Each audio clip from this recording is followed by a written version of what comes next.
Ja, hallo und herzlich willkommen bei der Käsladen. Ich bin der Michael Kerschbaumer und mein Leben dreht sich sehr viel um Käse.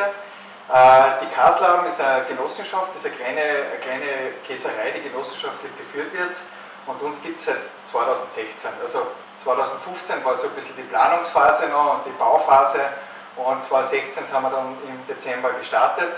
3 Monate davor haben wir angefangen, eben die Produktion hochzufahren, weil natürlich der Käse eine gewisse Reifezeit braucht, und am 8. Dezember 2016 haben wir aufgesperrt. Wir haben ein eigenes Gebäude dafür gebaut, also man sieht, wir haben mit sehr viel Holz eben gebaut, haben mittlerweile auch schon einige Architekturpreise da gewonnen, weil wir sehr mutig mit unserem eigenen Holz ein modernes Gebäude gebaut haben. Und sind eben dann in Produktion gegangen und haben dann wirklich von 0 auf 100 praktisch mit der Marke Käsladen Nockberger eben gestartet. Das war am Anfang ein bisschen schwierig, insofern, weil ja die Käseregale in den Märkten überall gefüllt waren und voll waren und eigentlich so gesehen niemand auf uns gewartet hat, weil ja, es hat ja eh alles gegeben. Und somit war es ein bisschen am Anfang eine Challenge, dass man wirklich dann eben bekannt wird, dass der Name Käsladen Nockberger den Konsumentinnen und Konsumenten auch vertraut wird, und dass eben vor allem die Handelspartner, die wir haben, weil wir ja nicht den ganzen Käse selber essen oder vermarkten können, sondern auch wirklich Bioläden brauchen, Märkte brauchen, den Lebensmitteleinzelhandel brauchen, uns da eben bekannt zu machen und eben den ganzen Käse zu vermarkten. Aber dadurch, wir glaube ich, eine sehr regionale und nachhaltige, durch den Biolandbau, durch Heumilch auch, und der Bio-Heumilch auch wirklich ein super Produkt entwickelt haben wir das geschafft, dass wir dann praktisch schon in relativ kurzer Zeit eigentlich jetzt vom Käseregal bei uns in der Region nicht mehr wegzudenken sind. Warum haben wir das Ganze gemacht? Wenn man sich das ein bisschen anschaut, wir sind ja alles bäuerliche Familienbetriebe, das heißt, wir sind Biobauern, die was eben das Projekt gestartet haben. Da muss man vielleicht dazu sagen, dass nicht alle Betriebe von Anfang an Bio waren. Die sind durch uns Bio waren, die gesagt haben, ja, Heumilch habe ich schon, aber Bio bin ich noch nicht, und haben wir halt mit Bio Austria Kärnten eben die Beratungen gestartet, und die haben dann gesagt, naja, so schlimm ist es gar nicht, wir können das wirklich umstellen, und die haben es dann eben geschafft, eben, dass sie eben Biobetriebe sind. Und wir haben ein paar Betriebe gehabt, die was schon Bio waren, aber Silage verfüttert haben am Betrieb, die aufgrund unseres Projektes dann umgestellt sind, eben von Silage auf Heumilch. Und wie wir da eben gestartet sind und eben die bäuerlichen Betriebe eben zusammengestellt haben und zusammengewürfelt haben, war eben der Grund eben, dass wir mit diesem Produkt, mit der regionalen Bio-Heumilch eigentlich am Markt bis jetzt sehr unterrepräsentiert waren. Das heißt, wir haben einen sehr guten Rohstoff produziert, also Bio-Heumilch-Rohstoff, und haben das eigentlich immer in einer Mischmilch gegeben. Also die Bio-Heumilch, das hat es ja da bei uns in der Region nicht gegeben, das ist nicht separat abgesagt worden und das nicht veredelt worden, dass man sagt, man hätte da irgendein Verarbeitungsbetrieb hätte da ein Bio-Heumilch gemacht. Und das war eigentlich so ein bisschen oder einer der Hauptgründe, warum wir das gestartet haben. Und weil wir glauben, dass wir haben einige Bergbauernbetriebe dabei, dass dieser Rohstoff einfach sehr hochwertig ist und der sehr hochwertig ein Wert gesetzt werden muss. Und ich glaube, da ist uns doch einiges gelungen, dass wir eben wirklich diese 100 Tonnen Käse, die wir pro Jahr produzieren, zu einem sehr guten Preis vermarkten können, dass wir regionale Arbeitsplätze geschafft haben. Wir sind mittlerweile fast 20 Mitarbeiter, die wir im Unternehmen beschäftigt haben. Das sind alles regionale Arbeitsplätze. Wir bilden im Moment 5 Lehrlinge aus, einen im Lebensmitteleinzelhandel, und also eine und 4 in der Milchtechnologie. Da sind Burschen dabei, da sind Mädels dabei, die hoch motiviert sind, die eine Freude haben, diesen Beruf erlernen zu können, weil es eben sehr viel um Lebensmittel geht, um Hygiene, aber auch um Ernährung. Das ist ein toller Beruf. Und alles das, glaube ich, also ich sage immer so, die Konsumenten kaufen nicht nur unser Konzept ab, sondern auch unser Produkt, und letztendlich muss das ja wirtschaftlich sein, das muss sich ja drehen.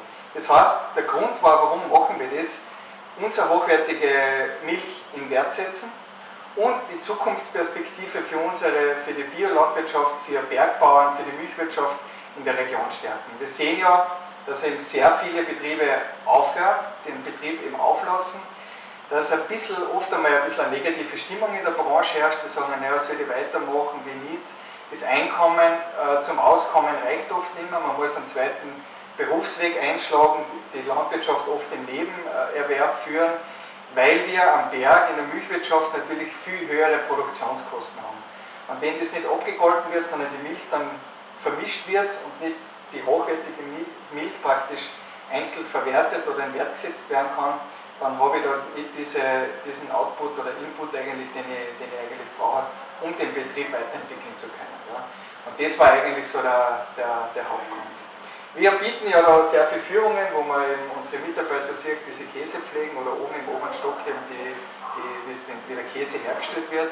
Es war uns sehr wichtig, dass wir die Türen einfach öffnen und Konsumentinnen und Konsumenten zeigen, wie wir produzieren, was wir produzieren, wie das eigentlich geht.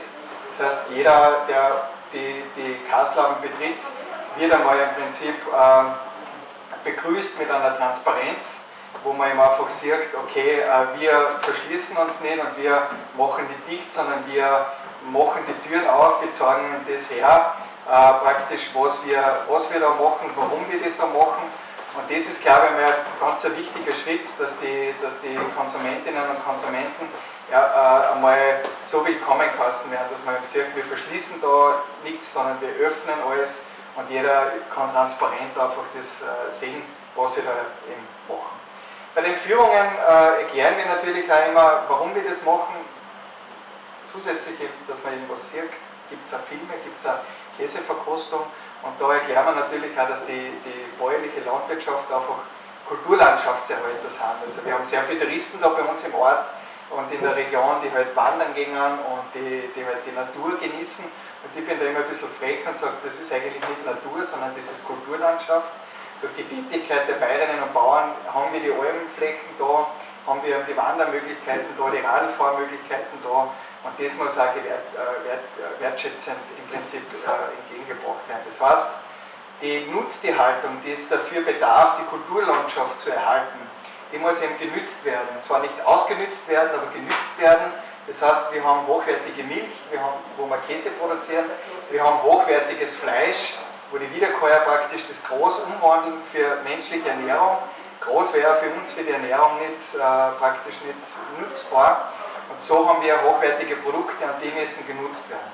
Dass wir oft einmal ein bisschen zu viel essen, ein bisschen zu viel Fleisch essen, das ist ganz klar. Aber es ist auch wichtig, dass man in der Region die Produkte nutzt, die die Region einfach hergibt. Ein Haubenkoch in der Region bei uns sagt immer, der Konsument, der Gast soll am Teller das wieder treffen, was er durchs Herumfahren in der Natur immer einfach sieht und in der Kulturlandschaft. Und das ist einfach unser Anliegen. Deshalb beschäftigen wir uns auch mittlerweile auch schon sehr viel mit Fleisch. Das heißt, wir haben schon einige Vertriebspartner bzw. Gastronomiepartner, die was unser Kalbfleisch und Rindfleisch auch abnehmen. Wir vermarkten auch im Laden, wo man Käse kaufen kann, eben auch mittlerweile Fleisch, ob das Lammfleisch ist oder Kitz oder Rind ist oder Schwein von unseren Bauern und das wird eigentlich sehr gut angenommen. Also das ist einfach ein Kreislauf, der was nicht nur mit Milch zu tun hat, sondern auch mit Fleisch, was mit natürlichen Prozessen, mit Kulturlandschaft zu tun hat. Und das ist eigentlich alles, wo wir angetreten sind und gesagt haben, wir machen da was Gemeinsames. Und letztendlich ist dann trotzdem wieder das große Ziel, dass mein Bauer oder die Kinder anderer Betriebe dann sagen, okay, das ist irgendwie lässig, ich habe da Möglichkeiten, dass ich noch zusätzliche Produkte verkaufen kann, wie ein Brot oder einen Klumpen, den wir oben verkaufen, oder Hartwurst oder Speck.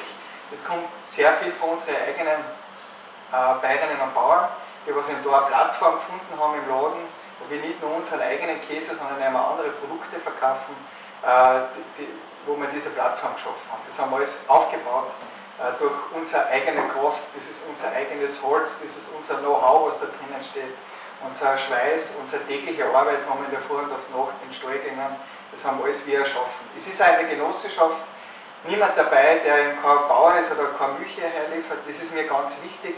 Das heißt, jeder sollte spüren, ob es im Unternehmen gut geht oder schlecht geht. Geht es einem gut, gibt es einen höheren Milchpreis, geht es einem schlecht, gibt es einen weniger guten Milchpreis. Das muss man spüren, das sind alles lebendige Prozesse, die uns wichtig waren. Und letztendlich geht es darum, dass die Jugend und die Kinder nicht weggeht. Wir bilden unsere Kinder ja super aus, wir schicken sie auf Universitäten, auf Fachschulen und sie haben eigentlich nie mehr die Möglichkeit, dass sie zurückkommen, weil wir eigentlich auch eine Region sind und auch ein Ort sind, wo wir eigentlich mit Absiedelung zu kämpfen haben. Ja. Und dem wollen wir eben entgegentreten. Nur war das einfach oder war das schwierig, das zu machen? Natürlich, es gibt ja dieses Sprichwort, dieses Böse, wenn 3 Bauern zusammenkommen, muss man zwar erschlagen. Da ist natürlich mittlerweile, weiß ich das auch, in der Genossenschaft schon was Wahres dran, also nicht mit Gewalt, aber man muss sehr viel Überzeugungsarbeit machen. Also das Credo einer Genossenschaft ist ja, was einer nicht schafft, schaffen viele. Und das ist eigentlich immer der Leitsatz, den man immer haben muss und sagen kann, nur mit der Kraft der mit der gemeinsamen Kraft der Bäuerinnen und Bauern haben wir das geschafft, dass wir den Betrieb so aufbauen, wie wir den aufgebaut haben. Wir haben ja die Lohnverrechnung, die wir selber machen, die Bilanz und die Buchhaltung, die wir selber machen.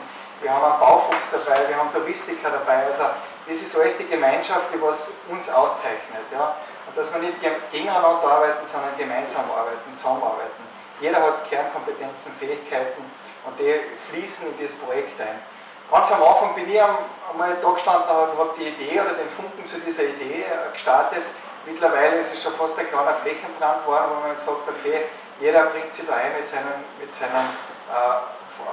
seinem Know-how, mit seinen Stärken, die er hat. Ist nicht immer einfach, das habe ich auch lernen müssen, man kann nicht immer Schritte nach vorgehen, man muss einmal einen Schritt zurückgehen, man muss einmal das, was man vom anderen gehört hat, mal drüber schlafen und nicht gleich sagen, das ist ein Blödsinn. Es geht nicht immer nur um das, was ich mir denke, sondern auch, was die Gemeinschaft denkt. Das sind einfach so Prozesse, die wertvoll sind. Und das würde uns in der Gesellschaft, aber auch in der Landwirtschaft gut tun, wenn wir uns nicht nur immer mit dem Nachbarn beschäftigen, sondern mit unserem eigenen Betrieb, einfach schauen mit der eigenen Familie und einfach schauen, dass wir da alles beieinander haben und dann auch viel mehr in gemeinsame Prozesse kommen. Das ist eigentlich das, was uns einfach da angetrieben hat und getaugt hat. Und ich glaube, die ersten Jahre waren schon sehr fordernd, gerade zu dem Zeitpunkt, wo die Käselager voll waren und ich nicht mehr gewusst habe, wie können wir da haben wir 30 Tonnen Käse auf Lager gehabt und ich habe nicht mehr gewusst, den Tränen nahe, und am Sonntag bin ich im Reiferaum gestanden und habe gedacht, was bin ich für ein Depp, sowas zu machen, das können wir nie vermarkten, wo sind jetzt 30 Tonnen Käse hingegangen. Da gibt es übrigens auch noch die Geschichte von der weißen Ziege, wo man dann, die was vielleicht zum Verkosten gibt, wo wir dann angefangen haben, die Käse zu folieren, weil wir keinen Platz mehr gehabt haben.